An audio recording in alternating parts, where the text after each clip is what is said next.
everybody. Thank you for joining me. My name is Carlos. Today we're going to be getting into the first session of the week. Chest and more chest and chest. Compounds, isolations, a little bit of abs. Just starting the week, building up these progressions and, trying to get some insights on how to get stronger. Now, I'm basically oriented, or I try to instruct people who are really into this game. Most people, most gym goers I see are just not really that interested in bodybuilding. They go to the gym, they work out, but they really have no interest in giving like 100% effort to get better and stronger. And so I like to think that I'm talking to people out there, anybody who's listening, who actually wants to get stronger and really build a physique the way I'm trying to do it. And what it is that I am trying to do.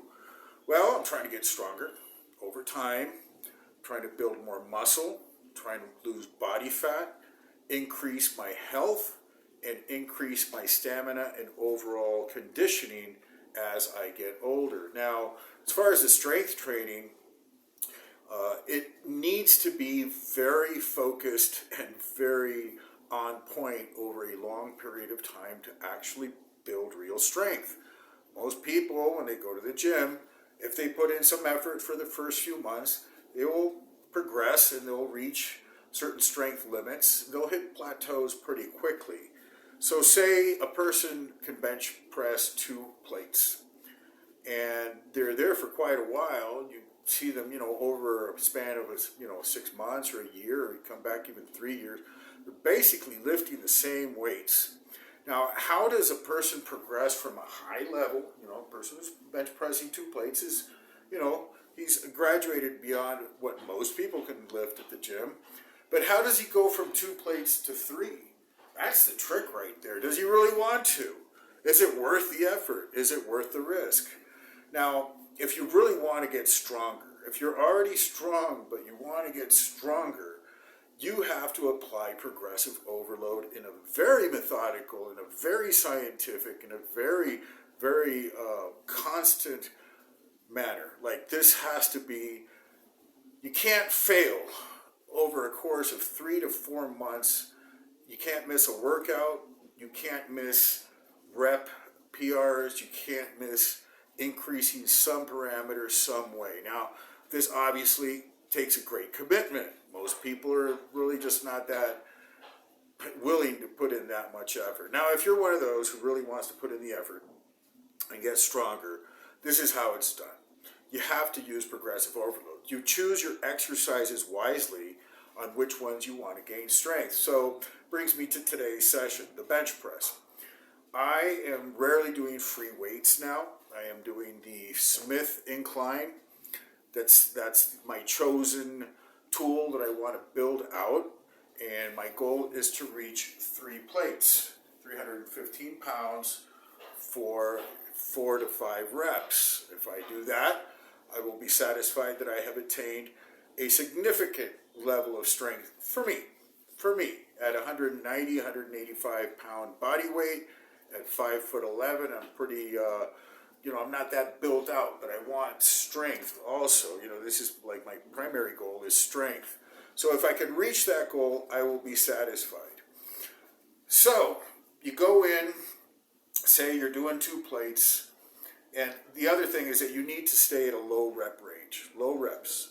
You can't be doing this 10 to 12 thing and expect to be gaining a significant increase in weights once you have reached a certain plateau.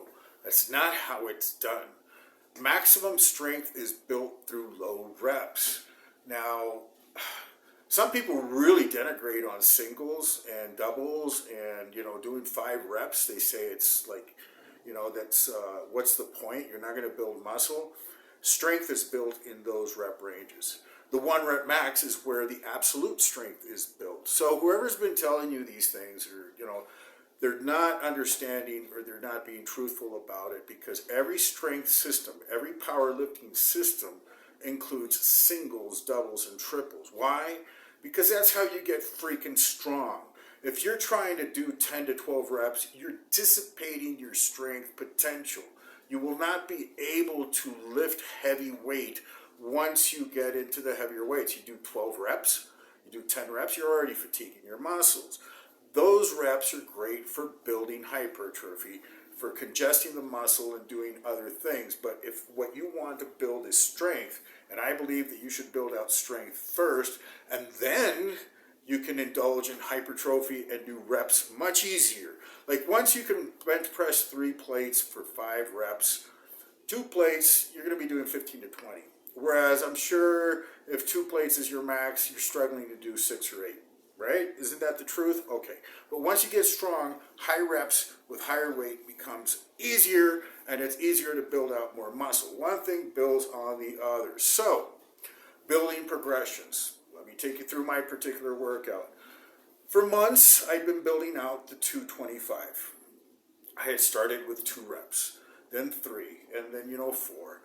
And then I got up to 5 and 6. I remember when the first time I registered 6 reps on the 225, I thought I had arrived. I was so happy. I really enjoy all my PRs. You have to enjoy the journey. Like, you can't be saying, when I reach the goal, I will be happy. Then you'll never be happy. There'll always be some other goal. You have to be super content, super happy with what you have today. And then everything else is just an add-on on that pleasure and on that joy. But you have to be content. You have to be grateful for what you have. So when I got to 6 reps with the 225, I was feeling great. But I didn't stop there, and I wasn't able, and I would occasionally do a 245 for maybe a rep, and then a couple of times I tried 275, and I couldn't lift it. But I tried. I would try. Every once in a while, I would try. And on the Smith machine, it's safe to do because you have the pins to, save you. You're not going to crush your throat with like you can do with the free bar. So that's why I choose the Smith also, because it permits me to engage greater force with less worry about failure. So I got up to 6, and then I continued the progressions until one day I hit 9 reps. The day I hit 9 reps, it felt pretty easy. Like, it was just like, okay, this is working. And then from there I went to 245 for a few reps, and then I got 1 rep with 275. It was great. And I decided it was enough. It was about time that I graduated from the 225 to the 245. I would come in and work with 245. I would not work with 225s anymore. I would not set up the bar to work with that weight. The bar would be set up to work with 245s. That's my working weight. And so for the last 2 sessions, today's my 2nd session working with 245s, I did not get a PR today. I did not do more than last time, but I did almost the same as last time and a little bit more volume. And so there's like a maintenance thing that needs to be happening once you reach a new level. So like from 225 to 245 is a significant jump. Do not underestimate it. It's a big deal. So now 245 is my lifting weight. Did 4 reps, did 3 reps, did another 3 reps, but it's feeling more comfortable. Now there's a situation here that I'm trying to build out my military press too, and I cannot do both things at the same time. I'm going to have to drop the military press on Fridays. Today is Monday because it's not permitting me to do the PRs on the chest. My shoulder was just too fatigued from Friday, and still it was able to lift semi-comfortably. So I know if I'm completely rested and carved up. The other thing is Saturday and Sunday I did not eat carbs. It was like almost 100% keto. I didn't go over 70 grams of carbs on Saturday, and even less on Sunday. It was like 40 grams total. That's nothing. That's nothing. Most people eat like between 250 and 400 grams of carbs a day on a diet. And today, these over the weekend. So I depleted myself a little bit, carved up early in the morning to go to the gym, but I was stiff and I was flat. And yet I was still able to do the 245s with a sore shoulder, not like impingement or bursitis or none of that. It's just sore from the workout, from the heavy military press on Friday. So I'm dropping that. I have to choose one or the other, and I need to build out my chest more. So that'll be that. On my shoulder day, I'll be looking for more isolation work, just different things, but I won't be doing heavy overhead presses. And I hope to make a PR next week. So anyways, when you're not making PRs on your chosen exercise, you should be maintaining the level. And here's where you can make PRs is on the what we call the AMRAP, the as many reps as possible set, where you drop the weight. You have to have another weight range where you do like high reps. So this low rep thing is great for increasing strength, right? Okay, you got that. You're doing your low reps to build out these weight progressions. And then you do one set with less weight. You choose your weight where you could do like at least 12 reps, but you're going to try to do 20 reps, you know, from 15 to 20 reps. So my chosen weight for that rep range is 200 pounds. I hit a PR last week with 16 reps. And today, since I was still tight and everything, I decided to do a cluster set. And what's a cluster set? You do as many reps as possible, and then you rest for like 10 seconds or less. You just stop, take a few really deep breaths, and then do another set as many reps as possible. Usually it's only 3 or 4. Rest another 10 seconds, and then try to do another set, and by this time it might only be 1. So I tied my PR last week with a cluster, and I do include it as like just one set, even though it has like 10-second pauses, because just because anything less than 30 seconds is like just the same set, in my opinion. And that's how you cluster in any case. Like you do groups of reps and only rest like 10 to 15 seconds. And so the result of that is you do a lot more volume in the same amount of time that you would have anyways. I mean, you would do a set of 12, right? But here you extend it out to 16 or 20 because you rested a little bit, like just a tiny bit, to catch your breath, and did some more, and the total work volume is greater than it would have been otherwise. So, what else did we do? Then we do our other, chest exercises. Dumbbell incline press, right? Or building it out again. It's been like at least like a year, maybe like 8 months since I've done dumbbell incline presses, since I tore my pec in June of 22. So I'm doing them again. I find that it's a pain in the ass to get them into position. But it's practice also. So today, last session, I did one set with the 70 pounders. Today it was 2 sets with the 70 pounders. And it's feeling easier to get them into place. Next week I'll try to do 3 sets, maybe 4. I don't want to go up in weight until I can really just dominate and just feel really, that weight feels super easy. And then I'll go up to like maybe 80 pounds. From there I did dips. Dips I did drop set. So free weight, like just body weight dips. Last week I did 8, this week I did 9, and then on the assisted dip machine, I put on 20 pounds and then 40 pounds, which means 20 pounds less than body weight, 40 pounds less than body weight, with a very minimal rest and just pump the dip. Then from there, finished off with the pec-deck, using the pec-deck. And because I have a mirror right in front of the pec-deck, and my chest really needs to be built out. It's my weak point right now. Used to be my legs. Spent 4 months lifting consistently heavier weight on the legs, and I felt like I got some work done on them. I did some actually, build some muscle. So now it's my chest that needs some greater attention. So the pec-deck actually works. And just focusing on the peak contraction, holding it there, putting in some really aggressive reps, some slow reps, some constant tension, some iso tension where you just hold it, doing all kinds of techniques on that pec-deck. You can do it. It's safe. So, and that was it. Rounded out the session with that, and that was basically it. I always start out with the abdominals, doing a plate-loaded crunch machine. Whoa, man, this shit got it up to how much? It was 3 plates today. 320 pounds, it's 135 pounds. And really just trying to crunch as hard as possible. It was like agony. I got like 8 reps, but it was, if you want to get abs, you can do it, lifting also. It's just like any other muscle. You apply resistance to it, you apply reps and sets, and you're going to build your abs, If you're lowering your body fat, they're going to show. You're going to get deep abs. First set was the hanging leg raises, did 25 reps. Man, I'm really getting into a groove with that. It's like, it feels really comfortable, feels really good, and I find it just one of the most beneficial and productive abdominal exercises there is. It has the added benefit of giving you a stretch on the shoulder. So just hanging, just to hang from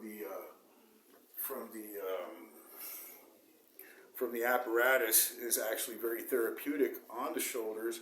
And I use it as a warm-up before I go into my incline chest. So that was it. State of the diet. What's going on with the diet? Well, still in a calorie deficit and will be for a prolonged period of time. I keep an Excel chart. I average out my daily weight, and I don't let myself drop more than 3 pounds every 15 days. I don't want to go above 6 pounds a month. Some people might say, oh, it's great if you can drop weight faster. No, the slower you drop weight, listen to this, the slower you drop, as long as you are dropping weight, if you're dropping it slowly, you have a greater chance of building muscle. If your deficit is more than 300, 400, 500 calories a day, you will lose body fat. That's how it's done. And you'll probably retain your muscle also if you're eating a lot of protein and lifting heavy. That's how it's done. But it becomes very difficult to actually build muscle. What they call a recomp, which is building muscle and losing fat at the same time, they say, oh, that's almost impossible to do, it's blah, blah, blah. No, the thing is, it's more complex because the deficit has to be smaller.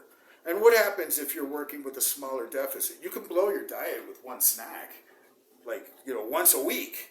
You need to be so on point on your diet. You need to be so robotic and strict that your deficit is minimal and that you are actually losing a very small amount of weight, but you are losing the weight. You're going down, but in a very, very measured and controlled manner, and you're lifting heavier and heavier. What does that mean?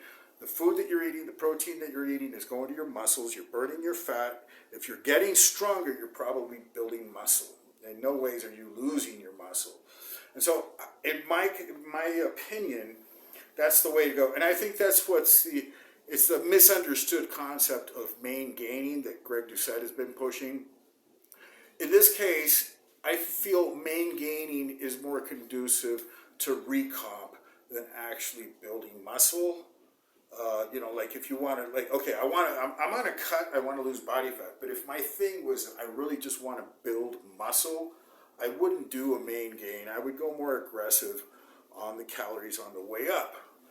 Whereas the main losing, or your main gaining, your main losing, you're maintaining and losing body fat, that is a little bit more logical and probably the better option because it is easier to drop body fat and build muscle with a slight deficit.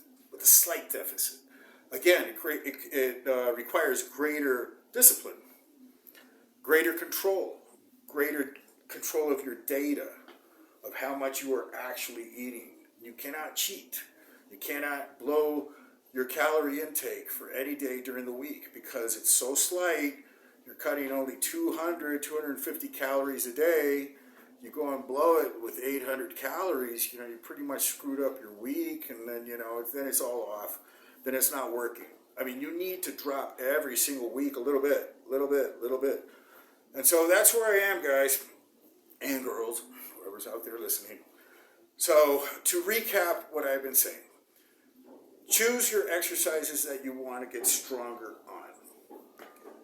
Build them up with low reps.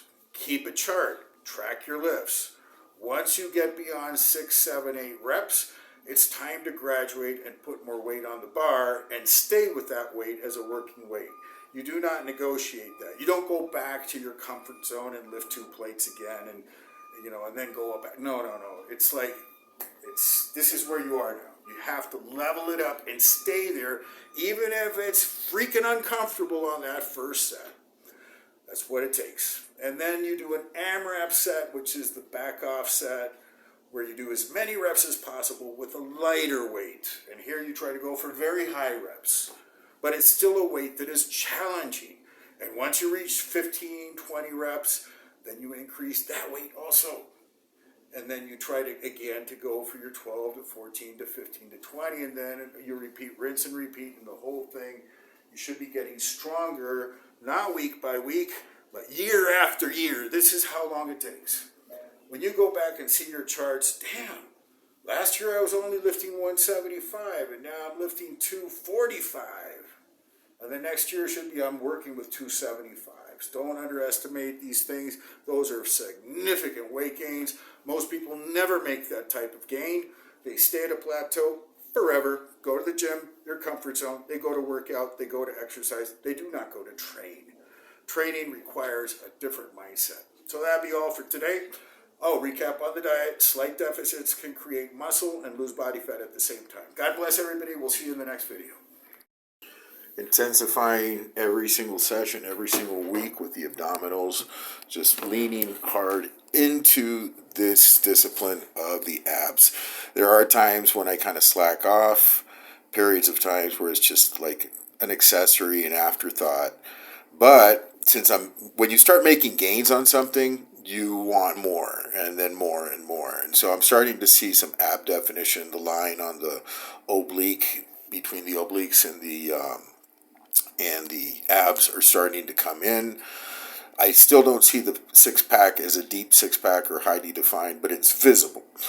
So what does that mean? This is working. The diet is working. And that just stimulates and motivates to just continue doing what you're doing. In this case, abs. This hanging ab exercise is almost like a machine. I strap myself into the handles and I can get a little bit of pull from the top as I lift my legs up, and it becomes almost like a seated crunch, which I will do afterwards. Here's the seated crunch, plate loaded, highly effective. Today I tried to go for weight. I went up to 135 pounds on the plates, which is not terribly heavy. It makes it more uncomfortable than doing it light, and sometimes when you do the light abdominals, you get a better burn, more work. So it's good to combine different rep ranges, different loads. But I am a firm believer in progressive overload for whatever muscle you want to develop, especially your abdominals. If you're a short, stocky person, you have to work with what you have. In my case, I'm 5'11". I need to fill out quite a bit. My torso is long, and so I can do with, as massive abdominal section as I can possibly build out. It won't make me look thick or anything, so I just need abs. Here we go to the meat and potatoes exercise of the day, or movement, which is the incline Smith press. And today I was a bit frustrated. I was stiff. I was sore. I overworked my overhead shoulder press on Friday. This is Monday, and I'm definitely dropping the overhead press because I want to make progress on the Smith incline. And so I just can't do 2 PR style exercises or movements in the week. It doesn't give me time enough, not to recuperate. I do recuperate. I feel fine. It doesn't give me enough recuperation to go into progressive overload, which is what I want to do. So here, we're starting with the pyramid, especially today, which my right shoulder was a little bit tender. And by this stage here with the 200 pounds, I'm feeling much better. It's loose. It's, I don't feel pain or anything. And so I started, to feel confidence of going to my working weight, which is 245 pounds. Here's the 245 pounds. I need 6 reps for a PR. And so I start off fairly quickly on the reps, and then quickly tap out like 3 reps, and then 4. It was just all I had to get the 4th rep, and I said, well, darn. And that was because the overhead press. Definitely not completely charged up. Plus, I was low carb on the weekend and, making all kinds of excuses, but they're not really excuses. They're a way to map things out going forward. And so I know what to do next time. Here's the second set. And I was squeaking out 3 reps, so triples. 1 set with 4 and 2 sets with triples. But this is just getting me more used to handling this weight. This is like more familiar now. And so that's also a very great benefit.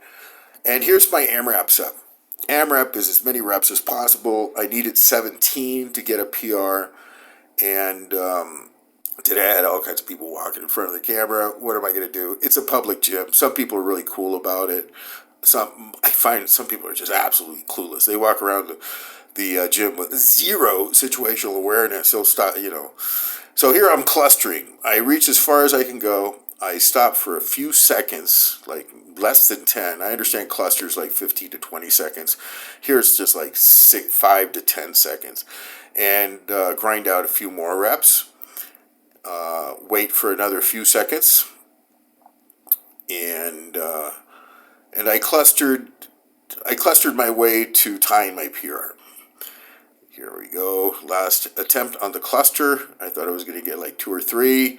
And no, just 1 more. So I tied the 16, and that's fine, 200 pounds. From here, we're starting up the progressions on the incline dumbbell bench press.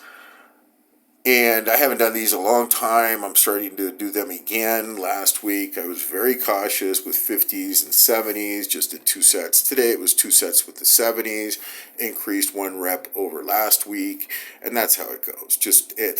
For me, this is the challenge here, as is with most people, is to get the weight up without a spotter, just to get it into place. And that takes skill, it takes practice. You have to do this over and over and over again to get really good at putting them into place. It uses up a great deal of the energy that you would otherwise expend. I would love to see a top load machine that hands the heavy dumbbells to you and then lets you go with the free weight. There has to be some machine like that. Now here we go to the dips. Last week I started out assisted. This week I just started out with the free body weight. Last week it was 7 reps. I think here I got 10 or 9, something like that. I haven't counted them out. But definitely getting in the work for the chest. And I find that once the chest is congested, I'll do, a certain amount of reps. They're very easy. And then I'll just fail. Like just all of a sudden on that 1 rep, it won't move anymore. It doesn't give any prior notice, hey, you got like 3 reps left. No, you're going fine. You're fine. You got plenty of strength, and boom, it's gone. So that's what happened. So I quickly went to the assisted. I dropped 20 pounds just to get in more volume. Very little rest on this dip exercise. I think I didn't rest more than 30 seconds. Now, this is not typical for me. On the PR sets, I rest between 3 and 5 minutes.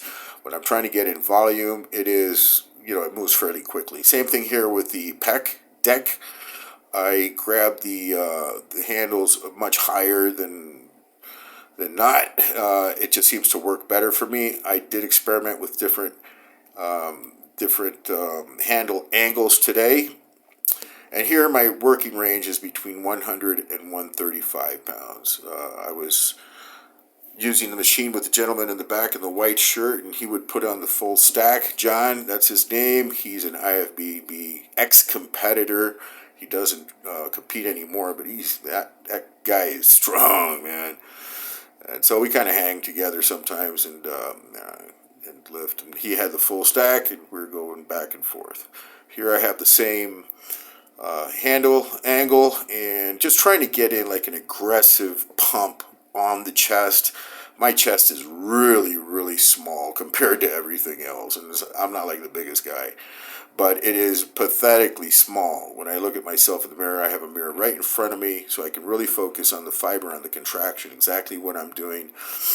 But a lot of people accuse others who train, for lifting for ego. Here, you have to let go of your ego in the sense that you have to man up to your weak areas.